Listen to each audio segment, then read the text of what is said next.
Welcome साथीहरु, तपाईहरुलाई हाम्रो यस च्यानलमा स्वागत छ। केही दिन पहिला चाहिँ हिजोकै कुरा गर्ने हो भने हामीले एउटा भिडियो बनाएर अपलोड गरेका थियौं कि जुन भिडियोमा चाहिँ हामीले नेपालमा दुईटा टप बैंक्सहरुको कम्पेरिजन गरेर अनि बैंकहरुको डिटेलमा एनालाइसिस कसरी गरिन्छ भन्ने बारेमा हामीले डिटेलमा बताएको थियौं। तपाईहरुले त्यो भिडियो हेर्नु भएको छैन भने पहिला त्यो भिडियो हेर्नु होला। त्यसमा चाहिँ हामीले कम्पेयर कसरी गरिन्छ, फन्डामेन्टल एनालाइसिस कसरी गरिन्छ र धेरै कुराहरु डिभिडेन्ड हिस्ट्रीहरु देखि लिएर सबै कुराहरुको हामीले डिटेलमा बताएको थियौं। र त्यसमा साथीहरुले धेरैले कमेन्ट के गर्नुभएको थियो भन्दाखेरिमा ग्राम नम्बरको बारेमा बताउन भन्नुभयो हैन। अनि हामीले त्यसमा पनि भिडियो बनायौं र अझै पनि साथीहरुले के भन्नुभयो भन्दा हामीले डिटेल कम्पेरिजन गर्न अलि मेसो पाएनौं हैन। त्यसमा अझै पनि नेपालको अलि टप बैंक्सहरुको दुईटा मात्रै हैन अझै धेरैको बनाइदिनु पर्यो, त्यसको डिटेल्सहरु हामीले भेटेनौं भन्दै हुनुहुन्थ्यो। त्यसकारणले चाहिँ मैले अलि टप 10 बैंक्सहरुको लिस्ट सँगै मैले एक्सप्लेन चाहिँ टप 5 बैंकको गर्ने तरिकाले आजको भिडियो लिएर आएको छु। आजको भिडियोमा हामी डिस्कस गर्ने छौं कि नेपालमा टप 5 कमर्शियल बैंकहरु कुन छन्, यिनीहरुको कस्तो कस्तो परफर्मेन्स छ भनेर हामी चाहिँ डिटेलमा डिस्कस गर्ने छौं। र यसमा हामी के कुरामा हेर्छौं भन्दामा 10 वटा कुरामा डिस्कस गर्ने छौं। यी 5 वटा कम्पनीहरुको नम्बर 1 मा तिनीहरुको क्यापिटल छ, क्यापिटलको आधारमा सबैभन्दा राम्रो कुन छ, अर्को नेट प्रॉफिट उनीहरुले कमाएको नेट प्रॉफिटको आधारमा, अर्को रिजर्भ्स उनीहरुले मेन्टेन गरेको रिजर्भ्सको आधारमा, अर्को ईपीएस उनीहरुको अर्निङ पर शेयर प्रति शेयर आम्दानी कति छ, अर्को डिपोजिट यिनीहरु 5 वटा कम्पनी 10 वटाहरु मध्ये सबैभन्दा कस्टमरबाट धेरै डिपोजिट गर्न कुन सफल भएको छ। 6 नम्बरमा लोन, बैंकको सबैभन्दा मुख्य आम्दानी भनेकै लोन हो, यिनीहरुले कति धेरै लोन प्रवाह गर्न सकेका छन् त्यो हेर्ने छौं। अर्को नन परफर्मिङ लोन, बैंकहरुलाई डुबाउन सक्ने सबैभन्दा मेन एक्सपेक्ट भनेको नन परफर्मिङ लोन हुन्छ। भनेको चाहिँ उनीहरुले कति 100 रुपैयाँ लोन दिँदा कति पैसा फिर्ता आउँदैन भन्ने नन परफर्मिङ लोन हुन्छ। अर्को नेट वर्थ भन्ने चाहिँ यिनीहरुको रियल भ्यालु कति छ, बुक भ्यालु कति छ भन्ने कुरा हुन्छ।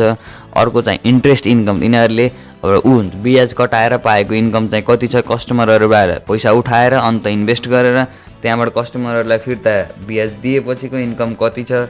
र अर्को चाहिँ अपरेटिङ इन्कम भनेको यिनीहरुको एक्सपेन्सेसहरु कटाएपछि यिनीहरुको इन्कम कति छ। यी कुराहरुमा हामी यी 10 वटा कुरालाई आधार मानेर आजको भिडियोमा हामी डिस्कस गर्ने छौं कि नेपालमा टप 5 मा कुन बेंकहरु पर्छन् भनेर। अब यो स्टार्ट गर्नुभन्दा पहिला तपाई हाम्रो च्यानलमा नयाँ हुनुहुन्छ भने यस्तै भिडियोजहरु हेर्नको लागि च्यानललाई सब्स्क्राइब गरेर साथैमा आउने बेल आइकन दबाउन सक्नुहुन्छ, ताकि यस्तै शेयरमूलक ताजा जानकारीहरु तपाईले बेला बेलामा लिइरहन सक्नुहुन्छ।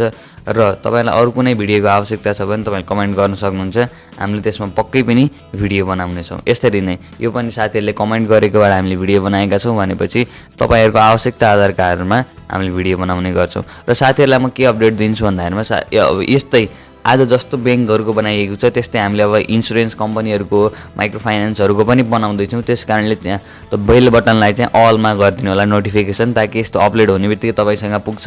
र टेक्निकल एनालाइसिसको पनि सिरिज सुरु गर्नु भन्नुभएको छ, त्यसको लागि केही टाइम लाग्छ। हामीले त्यसको लागि अब स्लाइड्सहरु बनाउँदै छौं, क्यान्डलस्टिक प्याटर्न सबै कुराहरुको हामीले स्लाइड बनाउँदै छौं।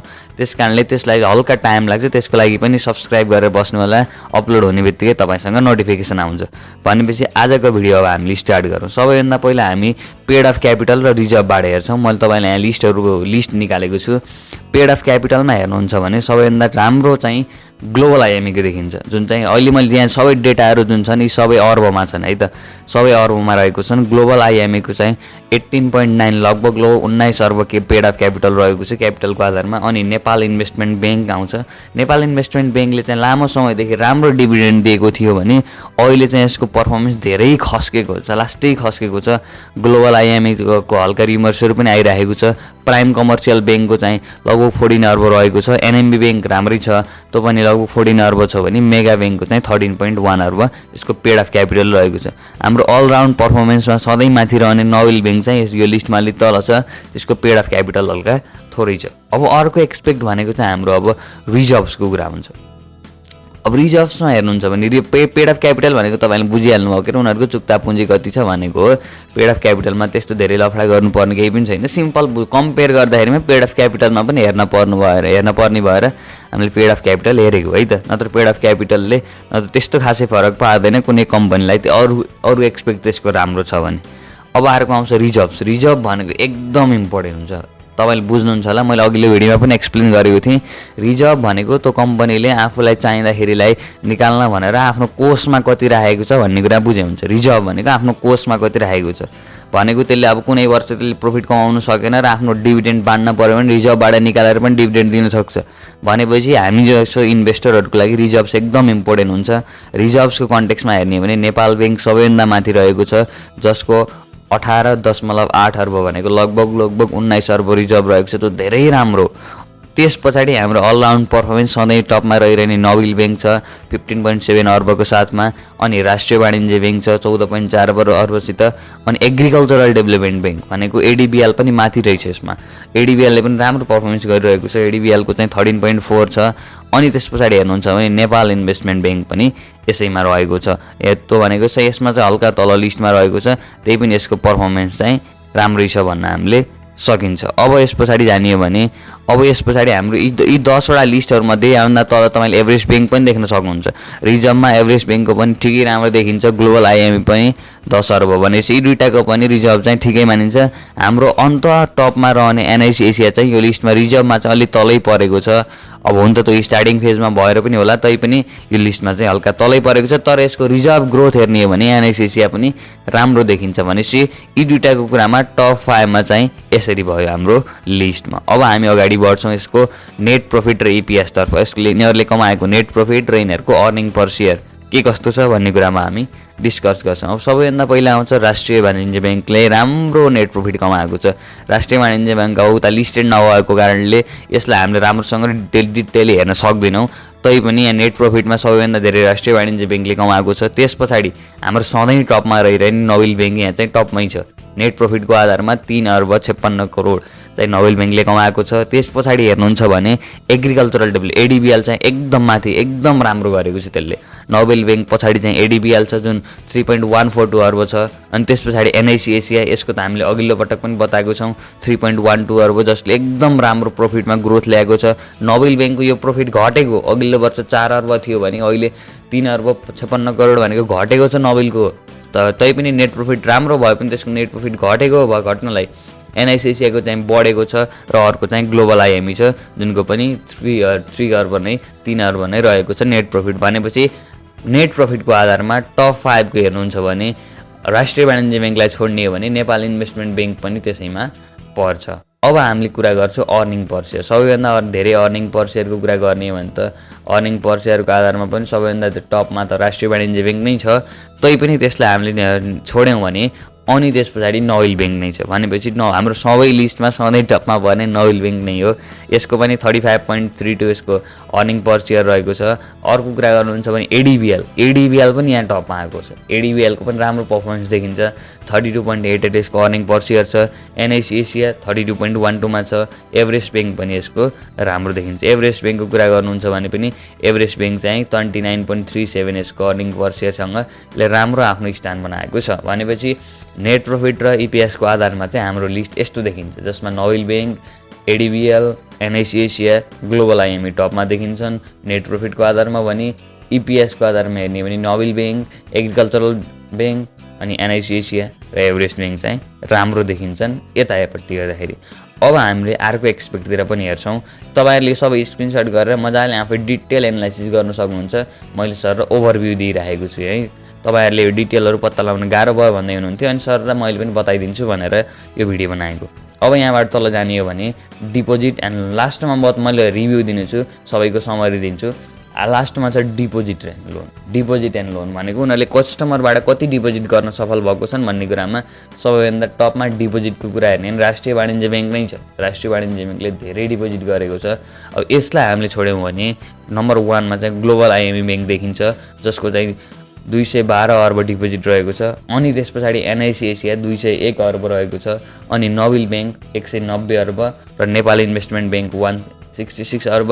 र हामीले राष्ट्रिय वाणिज्य ब्याङ्कलाई छोड्ने हो भने त्यहाँभन्दा तल चाहिँ एग्रिकल्चरल डेभलपमेन्ट ब्याङ्क पनि आउँछ। अनि त्यस पछाडि एभरेस्ट ब्याङ्क पनि छ। दुईटैको लगभग बराबर डिपोजिट छ। भनेपछि यहाँबाट के हेर्न सकिन्छ भन्दाखेरिमा ग्लोबल आइएमईले हल्का बढी डिपोजिट गरेको छ अरूले भन्दाखेरिमा त्यसको क्यापिटल पनि सबैभन्दा धेरै छ र अनि तपाईँले त्यहाँ तल देख्नुहुन्छ एनआइसिएसिआईले अहिले यहाँ राम्रो काम गरेको छ। यसले डिपोजिटमा पनि एकदम राम्रो ग्रोथ लिएर आएको छ। नोबेल ब्याङ्क त सधैँको टप पर्फर्मरै थियो, 190 अर्ब त्यसको डिपोजिट छ भने नेपाल इन्भेस्टमेन्ट ब्याङ्कले लामो समयदेखि धेरै लामो भन्दा पनि विगतका केही वर्षमा राम्रो डिभिडेन्ड दिएको थियो भने अब चाहिँ यसको पर्फर्मेन्स धेरै खस्केको छ, अति धेरै खस्केको छ। यसको नन पर्फर्मिङ लोन पनि एकदम धेरै छ, त्यसको बारेमा पनि हामी चर्चा गर्छौँ अहिले। अनि एडिबिएल चाहिँ अलराउन्ड पर्फर्मेन्समा राम्रो देखिएको छ, एभरेज ब्याङ्क पनि ठिकै देखिन्छ। अब हामीले अर्को कुरा गर्ने हो डिपोजिट एन्ड लोन। उनीहरूले डिपोजिटको कुरा गरियो हामीले, अब लोन उनीहरूले आफूले डिपोजिट गरेको पैसाबाट कति ऋण प्रवाह गरेका छन्, कति लोन दिन सफल भएको छन्। लोन त जति धेरै दियो त्यति धेरै इन्कम हुन्छ। लोन भनेको त कम्पनीको लागि एसेट हुन्छ नि त, डिपोजिट भनेको लायबिलिटी हुन्छ, तिनीहरूले तिर्नुपर्छ ब्याङ्कले कस्टमरहरूलाई भने। लोन भनेको उनीहरूले फिर्ता पाउने, त्यही पनि ब्याजसँग, भनेपछि यो तिनीहरूको एसेट हुन्छ। यसमा अब लोनमा हेर्नुहुन्छ भने सबभन्दा माथि त ग्लोबल आइएमई नै देखिन्छ। ग्लोबल आइएमईले त्यत्रो 189 भनेको लगभग 190 अर्ब लोन दिएको छ।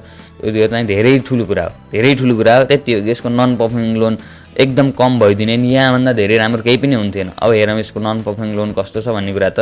अर्को एनआइसिएसिआईले पनि एकदम राम्रो ऋण प्रवाह गरेको छ, 160 अर्ब। अनि राष्ट्रिय वाणिज्य ब्याङ्क छ, अनि त्यस पछाडि नोबेल ब्याङ्कको पनि 148 अर्ब ठिकै छ। तर पनि यसको ऋण प्रवाह अहिले घटेको छ। मार्केटमा धेरै कम्पिटिसन भएर पनि हुनसक्छ। र अर्को नेपाल इन्भेस्टमेन्ट ब्याङ्कले पनि आफ्नो स्थान लास्टै खस्काइरहेको छ। अघिल्लो वर्षभन्दा यो धेरै डिग्रेड भएको छ।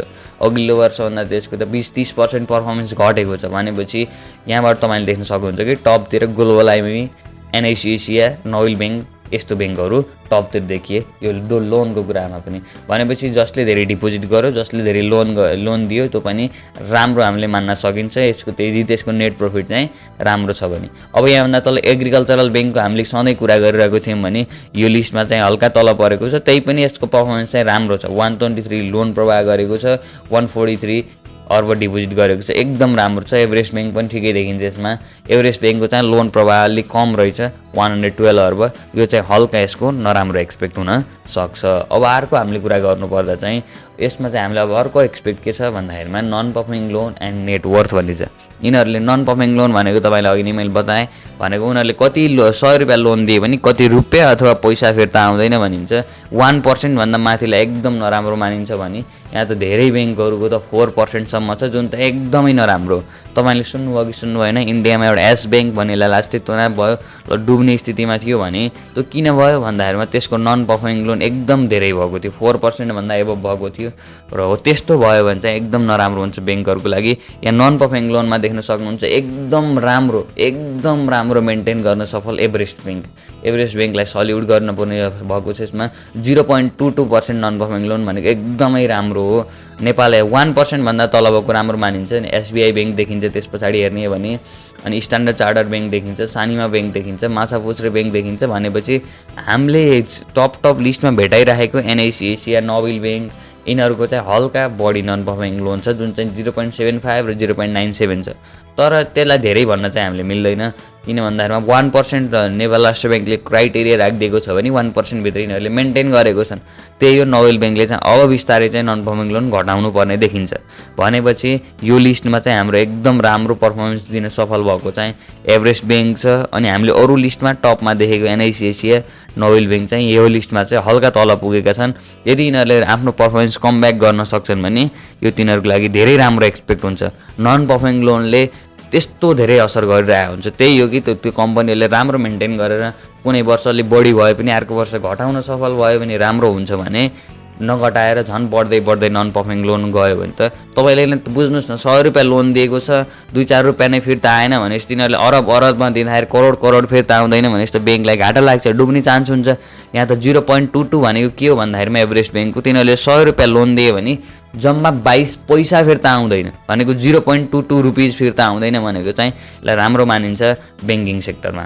अब हामीले हेर्छौँ नेटवर्थ भनेको चाहिँ कम्पनीहरूको रियल भ्यालु। यिनीहरूको रियल बुक भ्यालु कस्तो छ त भन्दा अब यिनीहरूको टोटल एसेट्स, तिनीहरूको सम्पत्ति पुरै बेचिदिएर तिनीहरूको ऋण जति सबै तिर्दिएर अनि सेयर होल्डर नम्बर अफ सेयरले डिभाइड गर्ने भने यिनीहरूको आउँछ। मैले तपाईँलाई हिजोको भिडियोमा पनि बताएको थिएँ, ग्राम नम्बर निकाल्ने भिडियोमा नेटवर्थ कसरी निकालिन्छ भनेर। नेटवर्थमा चाहिँ तपाईँले टपमा हेर्नुहुन्छ भने नेपाल ब्याङ्कको 267.5 रहेको छ जुन एकदमै राम्रो छ। अनि राष्ट्रिय वाणिज्य ब्याङ्क छ जुन 260 छ। अब हाम्रो नोबेल ब्याङ्कको हामीले सधैँ चर्चा गरिरहेको नोबेल ब्याङ्कको 255.5 छ, त्यो पनि धेरै राम्रो छ, त्यो पनि धेरै राम्रो देखिन्छ नोबेल ब्याङ्कको। अनि त्यस पछाडि हामीले हेर्ने भने एडिबिएल हाम्रो चर्चामा रहेको कृषि विकास ब्याङ्क भनेको यसको पनि एकदमै राम्रो छ, 241 को हाराहारीमा छ। अर्को एभरेस्ट ब्याङ्क रहेको छ, एभरेस्ट ब्याङ्कको पनि लगभग भन्नुहुन्छ भने 219 छ, यो पनि ठिकै मान्न सकिन्छ, भनेपछि राम्रै मान्न सकिन्छ। भनेपछि यहाँबाट चाहिँ एकदम राम्रो देखिएको छ नोबेल ब्याङ्क। राष्ट्रिय वाणिज्य ब्याङ्क चाहिँ हामीले यहाँ लिन सकिएन, नेपाल ब्याङ्क यो लिस्टमा टप गरेको छ।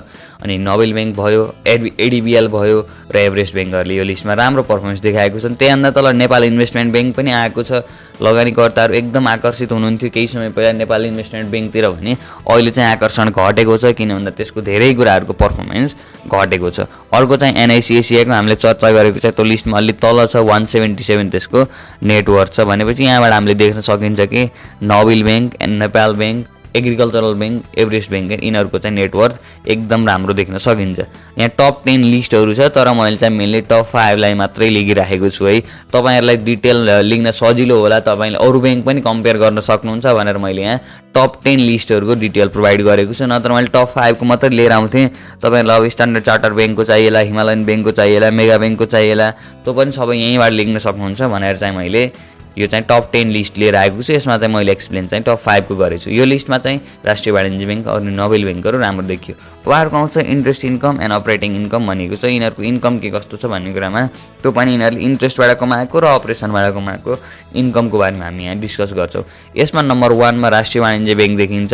हामीले इन्ट्रेस्ट इन्कमको नेट इन्ट्रेस्ट इन्कम भनेको उनीहरूले कस्टमरहरूबाट डिपोजिट गरे, त्यसलाई कता इन्भेस्ट गरे, त्यहाँबाट रिटर्न लिएर आए र कस्टमरहरूलाई ब्याज तिरेर बचेको इन्कम, ब्याज तिरेर बचेको इन्कम भनेको हामीबाट ब्याङ्कले पैसा उठाउँछ, हामीलाई जम्मा 5-7%, 8% ब्याज दिन्छ भने उसले अन्त धेरैमा ब्याज लगाउँछ र हो त बिचको मार्जिनले नेट इन्ट्रेस्ट इन्कम कमाएको राष्ट्रिय वाणिज्य ब्याङ्कले 9.3 अर्ब एकदमै राम्रो छ। त्यस पछाडि हाम्रो लिस्टमा ग्लोबल आइएमई देख्न सकिन्छ, ग्लोबल आइएमई ब्याङ्क त्यो पनि राम्रो मान्न सकिन्छ। यसलाई 8.1 भनेको एकदमै राम्रो हो। अनि एनआइसी एसिया देखिन्छ 7.6 अर्ब एकदम राम्रो छ। एनआइसी एसियाले धेरै राम्रो पर्फर्मेन्स गरेको छ। नोबेल ब्याङ्कको 7 अर्ब भनेपछि अघिल्लो वर्षभन्दा नोबेल ब्याङ्कको यहाँ खस्केको देखिन्छ हल्का। अनि त्यस पछाडि एग्रिकल्चर डेभलपमेन्ट ब्याङ्क एडिबिएलको पनि राम्रो देखिन्छ 6.2 अर्ब, यसको पनि हल्का पर्फर्मेन्स चाहिँ झरेको छ है। अनि नेपाल इन्भेस्टमेन्ट ब्याङ्कको त लास्टै धेरै पर्फर्मेन्स झरेको छ। अरू नेपाल ब्याङ्क, सिद्धार्थ ब्याङ्क हेर्न सक्नुहुन्छ, एनएमई ब्याङ्क अनि एभरेस्ट ब्याङ्कहरू हामीले यसमा चाहिँ हल्का तल भेटिएको छ। एभरेस्ट ब्याङ्क लास्टै तल भेटिएको छ यसमा चाहिँ। अब त्यसको तपाईँले देख्न सक्नुहुन्छ कि नन पर्फर्मिङ लोन कम हुनुको कारण पनि यस्तै हुनसक्छ, त्यसले लोन कम दिएर पनि हुनसक्छ। एभरेस्ट ब्याङ्कको चाहिँ केही समयदेखि पर्फर्मेन्स चाहिँ घटेको देखिन्छ, जुन चाहिँ नेट इन्ट्रेस्ट इन्कममा चाहिँ 5.3 अर्ब रहेको छ त्यसको चाहिँ। अब अर्को आउँछ अपरेटिङ इन्कम भनेको तिनीहरूले अब आफ्नो एक्सपेन्सेसहरू कटाएर आफ्नो खर्च जति जे कटाउनु पर्ने हो त्यो सबै कटाएर बचेको इन्कमलाई अपरेटिङ इन्कम भनिन्छ भने त्यसमा चाहिँ एनआइसी एसिया टपमा छ 10 अर्बसित, राष्ट्रिय वाणिज्य ब्याङ्क सेकेन्डमा छ 10.6 अर्ब, ग्लोबल आइएमई यहाँ पनि राम्रो पोजिसन मेन्टेन गरेको छ, ग्लोबल आइएमईले 10.2 अर्ब रहेको छ। अनि नोबेल ब्याङ्क चाहिँ सधैँ राम्रो गर्ने, यहाँ पनि टपतिरै छ। त्यसको चाहिँ कति रहेको छ भन्दाखेरिमा नोबेल ब्याङ्क चाहिँ 9.1 अर्ब रहेको छ, त्यो पनि राम्रै छ। र एडिबिएलले पनि यहाँ टप पर्फर्मेन्समा मेन्टेन गर्न सफल भएको छ 8.4 अर्बसित, नोबेल ब्याङ्क पनि टप 5 मा परेको छ। अब हामीले सधैँ चर्चा गरिरहेको एभरेस्ट ब्याङ्क चाहिँ हल्का तल देखिन्छ, नेपाल इन्भेस्टमेन्ट ब्याङ्कले पनि ठिकै अपरेटिङ इन्कम लिएर आएको छ। एभरेस्ट ब्याङ्क चाहिँ हल्का तल देखिएको छ, जसमा चाहिँ 6.7 अर्ब भनेको अरूको कन्टेक्समा चाहिँ अलि थोरै देखिन्छ। ठिक छ नि, भनेपछि यस्तै तपाईँहरूले यहाँबाट हेर्न सक्नुहुन्छ। कुनै ब्याङ्क चाहियो, तपाईँलाई एनएमबी चाहियो, सिद्धार्थ चाहियो भने तपाईँले यहाँ स्क्रिनसट गरेर हरेक स्लाइडहरूको तपाईँले यहाँ स्लाइड हेरेर मेन्टेन गर्न चाहिँ सक्नुहुन्छ। अब अर्को आउँछ, अब हामीले फाइनल्ली कुरा गरौँ, फाइनल्ली टप 5 मा को पर्छ नि त भन्दाखेरिमा तपाईँले ख्याल गर्नुभयो कि भएन, मैले यी 10 वटा एक्सपेक्टहरू राम्रोसँग एनालाइज गर्दाखेरिमा टप 5 मा चाहिँ कुन परे भन्ने कुराहरू तपाईँले गर्नुहुन्छ भने सबैभन्दा पहिला त हामी सबैलाई नै थाहा छ कि कुन टप 5 मा पर्छ भन्ने कुरा हामी सबैलाई थाहा नै भएको कुरा हो। टप 5 मा कुरा गर्नुपर्दा चाहिँ सबभन्दा पहिला चाहिँ नोबेल ब्याङ्क नै पर्छ। नोबेल ब्याङ्कको सधैँको पर्फर्मेन्स राम्रो छ, यसलाई त बिट गर्न गाह्रो नै छ। नोबेल ब्याङ्क यहाँ टपमा परेको छ। अनि दोस्रो नम्बरमा के पर्छ भन्नुहुन्छ भने तपाईँले गेस गर्न सक्नुहुन्छ। दोस्रो नम्बरमा हाम्रो एनआइसी एसिया ब्याङ्क परेको छ। अहिले यसको पर्फर्मेन्स एकदम बढेको छ। मलाई अब यो वर्ष कति डिभिडेन्ड दिन्छ भनेर त भन्न सकिन्न, त्यसको हल्का कम नै छ, तर यसको रिजर्भ बढ्दै गयो भने यसको आगामी 2-3 वर्षमा यसले राम्रो पर्फर्मेन्स गर्न सक्छ भन्ने हामीले अनुमान लगाउन सक्छौँ। अनि थर्ड नम्बरमा तपाईँले मैले अघि नैदेखि चर्चा गरिरहेको एडिबिएल राम्रो पर्फर्मेन्स दिएको छ यसले केही वर्षमा। यसको नेटवर्क पनि एकदम राम्रो छ, अर्निङ पर सेयर राम्रो छ, अनि यसले अरू कुराहरूमा पनि राम्रो मेन्टेन गरेको कारणले एडिबिएल चाहिँ हाम्रो लिस्टको थर्डमा पर्न सफल भएको छ। अर्को तपाईँले गेस गर्न सकिहाल्नुहुन्छ कुन भन्ने कुरा। अर्को चाहिँ ग्लोबल आइएमई ब्याङ्क, यसले चारैतिर राम्रो पर्फर्मेन्स गरेको छ, यसको क्यापिटल पनि एकदम धेरै छ र यसको टप 5 मा चाहिँ यसले 4 नम्बरमा आफ्नो मेन्टेन गरेको छ। यसको चाहिँ एउटा दुईवटा कुराहरू एक्सपेक्टहरू हल्का नराम्रो भएको कारणले यो चाहिँ तल देखिन्छ। अनि 5th नम्बरमा चाहिँ एभरेस्ट ब्याङ्क देखिन्छ। एभरेस्ट ब्याङ्कको चाहिँ एकदम राम्रो कुरा, नन पर्फर्मिङ लोन चाहिँ एकदम थोरै थियो, जस कारणले अरू कुराहरूमा मिडिएटर पर्फर्मेन्स गरेको कारणले गर्दा राम्रो बिचतिरकै मोडरेटर पर्फर्मेन्स गरेको छ भनेपछि यसले पनि राम्रो काम गरेको छ भने यी टप 5 मा चाहिँ पर्न सफल भएको छ। अब यसको मतलब यो चाहिँ मेरो पर्सनल ओपिनियन हो। मैले यो 5-7वटा स्लाइडहरूमध्ये तिनीहरूमा सबै चाहिँ क्वार्टर फोरको रिपोर्ट लिएको थिएँ, त्यहाँबाट मैले चाहिँ आफ्नो तरिकाले कुन ब्याङ्कले राम्रो गरेको रहेछ भनेर चारैतिर ओभरअल हेरेर लेखेको है। यसमा चाहिँ कसैले निकालेको टप लिस्ट चाहिँ होइन, अब मैले आफैले हेरेर निकालेको। यसमा अब तपाईँले इन्भेस्ट गरिहाल्नु यो गर्नु भनेको होइन। यसरी यो 4वटा क्वार्टर रिपोर्टको हेर्दाखेरिमा सबै कुराहरू 10वटा एक्सपेक्टरलाई हेर्दाखेरिमा यी ब्याङ्कहरूले राम्रो पर्फर्मेन्स गरेको देखिन्छ भनेर चाहिँ तपाईँलाई बताएको छु। यिनीहरूलाई ब्लु चिप स्टक भन्न सक्नुहुन्छ। तपाईँले लङ टर्म इन्भेस्ट गर्दै हुनुहुन्छ भने, लामो समयको लागि कम्तीमा पनि 3-4 वर्ष 5 वर्षको लागि इन्भेस्ट गर्दै हुनुहुन्छ भने त आँखा चिम्म गरेर यी ब्याङ्कहरूमा इन्भेस्ट गर्दा हुन्छ। अब तपाईँले यी ब्याङ्कमा इन्भेस्ट गर्दाखेरि अब टेक्निकल एनालाइसिस यताउता गर्नु पर्दैन। लङ टर्मलाई हो भने, सर्ट टर्मलाई हो अब 10-15 दिन एक महिनामा बेच्ने हो, अलिक बढेपछि बेच्ने हो भन्नुहुन्छ भने टेक्निकल एनालाइसिस एकदम जरुरी छ। त्यस पछाडि अरू कुराहरू पनि तपाईँले हेर्न जरुरी छ भने पी रेसियो पनि हेर्दा हुन्छ भने, लङ टर्मलाई हेर्दै हुनुहुन्छ भने चाहिँ इन्भेस्ट गर्दा खासै केही फरक चाहिँ पर्दैन। 1-2 रुपियाँ त्यस्तो महँगो फरक परेर केही पनि पर्दैन, किन भन्दाखेरिमा यिनीहरू ब्याङ्क चाहिँ सधैँ त्यही एरियामा मेन्टेन हुने हुन्। अब यसको मतलब मैले भन्ने बित्तिकै तपाईँले इन्भेस्ट गरिहाल्ने होइन, तपाईँले पनि हल्का होमवर्क गर्नुपर्छ, हल्का रिसर्च गर्नुपर्छ, अनि त्यस पछाडि आफ्नो डिसिजन हो। तपाईँको पैसा तपाईँको रिस्क हुन्छ। मैले त्यहाँबाट हल्का तपाईँलाई ओभरभ्यू मात्रै दिएको कि यिनीहरूको स्ट्याटस कस्तो छ भनेर। धेरै साथीहरूले यो पत्ता लगाउन गाह्रो भयो कहाँबाट भेटाउने भन्नुभएको थियो, अनि मैले चाहिँ टप 5 बताइदिउँ न भनेर यो भिडियो लिएर आएको छु। यो भिडियो अब यहीँ तपाईँले अब यहाँबाट आफैले रिसर्च गरेर इन्भेस्ट गर्न सक्नुहुन्छ। लङ टर्मलाई हो भने चाहिँ यही भिडियोलाई आधार बनाएर पनि टप 5 मा चाहिँ तपाईँले इन्भेस्ट गर्न सक्नुहुन्छ आफ्नो इच्छाअनुसार, आफ्नो क्यापिटल अनुसार। भनेपछि यति गर्नुभयो भने तपाईँको पैसा चाहिँ खेर जाँदैन, राम्रो ठाउँमा पर्छ भन्ने कुरा हुन्छ। र आजको भिडियोमा यति नै। तपाईँलाई के कस्तो लाग्यो तपाईँले आफ्नो राय सुझाव दिन सक्नुहुन्छ। यतिको भिडियो बनाएर तपाईँ हेरेर साथ दिनुभएकोमा थ्याङ्क यू भन्न चाहन्छु। र तपाईँलाई के भन्न चाहन्छु भन्दाखेरिमा यिनीहरूको डिभिडेन्ड हिस्ट्री पनि हेर्नु होला। तपाईँले इन्भेस्ट गर्दै हुनुहुन्छ भने मैले त डिभिडेन्ड हिस्ट्री हेर्दाखेरि पनि यिनीहरूको लगभग एभरेजमा चाहिँ 20-25% देखिएको थियो। त्यस कारणले मैले चाहिँ यिनीहरूको डिभिडेन्ड हिस्ट्री चाहिँ मैले यहाँ प्रेजेन्ट गरेको छैन। तपाईँले त्यहाँ आफैले हेर्न सक्नुहुन्छ। सेयर संसार वेबसाइटमा गएर तपाईँले त्यहाँबाट डिभिडेन्ड हिस्ट्री हेर्न सक्नुहुन्छ। यिनीहरू जसको राम्रो डिभिडेन्ड हिस्ट्री छ त्यसलाई इन्भेस्ट गर्न सक्नुहुन्छ। भनेपछि यहाँबाट तपाईँले ओभरभ्यू पाउनुभयो कुनमा इन्भेस्ट गर्दा ठिक हुन्छ भन्ने। अरू त तपाईँले आफैले एनालाइज गरेर गर्न सक्नुहुन्छ। हस् साथीहरू, आजको लागि यति नै। भिडियो हेरेर साथ दिनुभएकोमा थ्याङ्क यू। अर्को भिडियो लिएर आउनेछौँ। तपाईँलाई कुनै भिडियो चाहियो भने कमेन्ट गर्न सक्नुहुन्छ। त्यति बेलाको लागि have a good time. Thank you.